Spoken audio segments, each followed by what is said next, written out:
नमस्कार, आप देख रहे हैं एडीआर न्यूज। सिरघाटी के प्रथम विधायक और स्वतंत्रता सेनानी कांग्रेस नेता जगलाल महतो की मनाई गई पुण्यतिथि।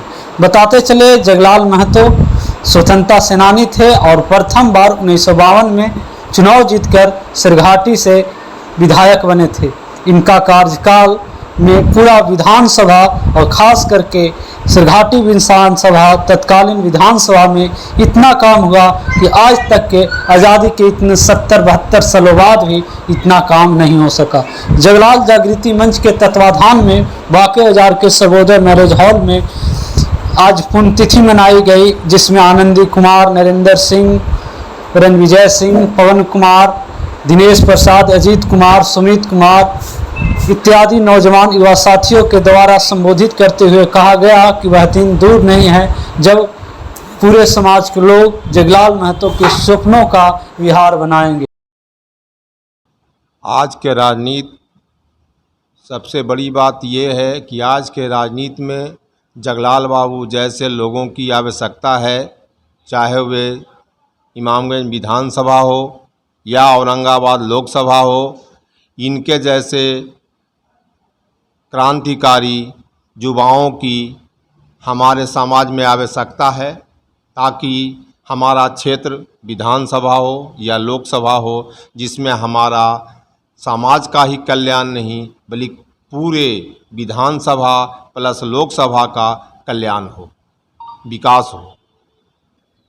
ये अपने जगलाल महतो जागृति मंच के माध्यम से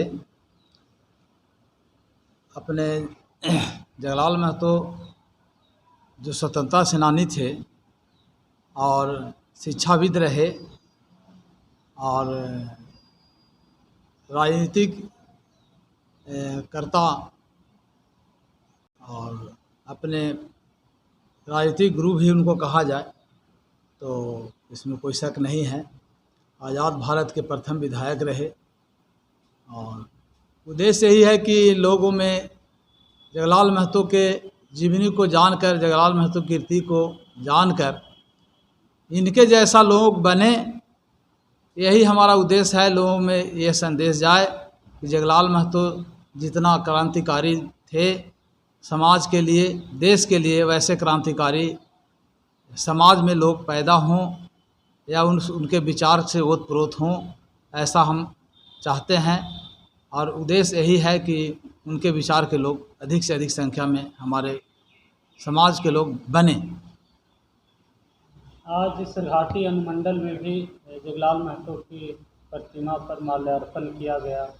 पिछली बार आपने बहुत बड़े पैमाने पर परसामा के बरवाडी में आयोजन किया था। जगलाल बाबू प्रथम विधायक रहे सिरघाटी विधानसभा के तत्कालीन, उस समय जब भारत आज़ाद हुआ था, पहली बार चुनाव हुआ था। आज की परिस्थिति में जगलाल बाबू कितने प्रासंगिक? जगलाल बाबू को प्रासंगिकता की बात जब करते हैं तो जगलाल बाबू के विचार को, जैसे ही विधायक वो रहे और विधायक रहने के बाद दूसरी बार जब विधायक का चुनाव हुआ तो उनको टिकट नहीं मिला। जब कांग्रेस उनको टिकट नहीं दी और उनको टिकट उनकी पत्नी को दिया गया तो लोगों में लगा कि इतना जुझारू नेता रहे जगलाल महतो को दोबारा टिकट नहीं दिया गया, दोबारा टिकट दिया गया उनकी पत्नी को। तो लोगों में थोड़ा सा कांग्रेस के प्रति या राजनीति से लोगों को मोह भंग उसी समय से होने लगा और मोह भंग होते होते आज वह जो है सो और स्थिति खराब हो गई।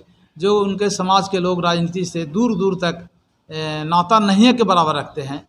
और उद्देश्य तो मैं पहले बताया कि हम चाहते हैं कि उनके जैसे लोग बने और राजनीति में अधिक से अधिक लोग भाग लें, क्योंकि राजनीति जो है सो देश की सीमा को, देश की संस्कृति को तय करता है, देश की विकास को भी तय करता हो। इसलिए राजनीति में राजनीति करना बहुत ज़रूरी है लोग को। इमामगंज विधानसभा जो अभी वर्तमान में है, कहा जाता है कि जब विधायक थे इनको दोबारा उस समय जो कार्य किया गया था वह अभी भी वैसा काम नहीं किया गया है। जैसे कि ये जो आप देख रहे हैं नहर बनाया गया है जो रोशनगंज में, ये इन्हीं के कार्यकाल में बना था। हाँ, ये तो बात सही है। जो हम लोग को जानकारी है कि जगलाल महतो के समय में जो उनके विधायक कोटा या विधायक के समय में जो उन्होंने विकास करवाया, जैसे ये क्या कहा है, गंगटा का नहर जो गुरुआ तक जाती है, वो किसानों की खेती की सिंचाई करती है। हालांकि बरसाती ही है लेकिन बहुत कारगर है। जब नदी में पानी रहता है तो मिला जुला के क्या कहा जाए, जो उत्तरी हिस्सा है नहर का उत्तरी हिस्सा, लगभग वहाँ धान रोपनी हो जाता है, वहाँ के लोग खुशहाल हो जाते हैं। इस बार ने तो उस तरह का काम अभी तक जो भी सरकारें आई है उस तरह का कहीं भी नहर नहीं बनाने का काम किया है। जो उस समय नहर बना, जैसे उसी तरह का नहर एक और बना हुआ है जो कहा जाए कि फल्गु नदी पर बना हुआ है, जो कि घोरा घाट में बना हुआ है। जस्ट दोनों सेम ही नहर बना हुआ है। उसका भी पानी लगभग शेरघाटी उनकी विधानसभा में शेरघाटी में उस समय पानी आता था, शेरघाटी के इलाके को सिंचित करता था। तो अपने ज़माने में विकास जो उनके द्वारा कराया गया उस तरह का विकास आज तक नहीं करा। चूँकि विकास तो हो ही रहा, रोड है, नाली गाली सब बन रहा है, लेकिन उस ढंग का जैसे भारत एक कृषि प्रधान देश है, किसानों की सुख सुविधा की उस समय बहुत सोच रखा गया था, इसीलिए नहर पैन का निर्माण कराया जाता था। फिलहाल वर्तमान में अभी इमामगंज विधानसभा सूखाग्रस्त है और पानी की समस्या से जूझ रहा है। तो उत्तरी कोयल नहर का मुद्दा जोरों पर है, तो इस पर आपकी क्या प्रतिक्रिया? देखिए, हर सरकार आती है, हर सरकार को आने के बाद वह बात तो लोग उठा रहे हैं, लेकिन कहाँ कौन सा टेक्निकल प्रॉब्लम हो रहा है जिसके कारण सरकार उसको कोयल नहर में पानी देने में या कोयल नहर को पुनः जो है सो उसको जीर्णोद्धार कराने में दिक्कत आ रही है। इसके लिए हम ज़्यादा बोल नहीं सकते हैं, चूँकि सरकार का प्रॉब्लम है। इसलिए सरकार का प्रॉब्लम कोई व्यक्ति या कोई सामाजिक कार्यकर्ता अगर बोलता है तो अनाधिकार क्षेत्र की बात है।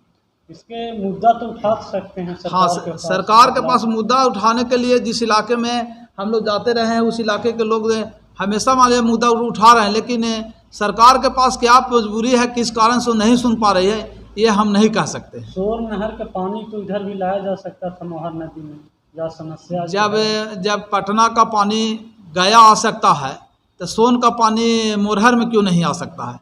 क्योंकि मोरहर बिल्कुल पश्चिम दिशा में है, यदि सोन बिल्कुल मोरहर के पश्चिम दिशा में है।